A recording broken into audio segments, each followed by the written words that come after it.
படித்ததில் பிடித்தது. கடவுளிடம் ஒரு விவசாயி கடுமையாகச் சண்டைக்குப் போனான்.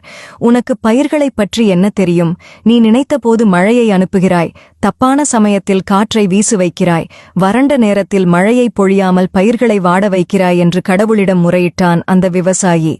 பிறகு கடவுளிடம் அந்த விவசாயி, இனி இந்த வேலைகளை நீ செய்ய வேண்டாம், பயிர்களை விளைவிக்கும் நாங்களே பார்த்துக் கொள்கிறோம் என்று கடுமையாக கூறினான்.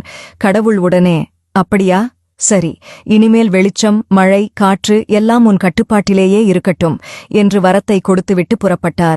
விவசாயிக்கோ சந்தோஷம் பிடிபடவில்லை. அடுத்த விதைப்பிற்கான பருவம் வந்தது.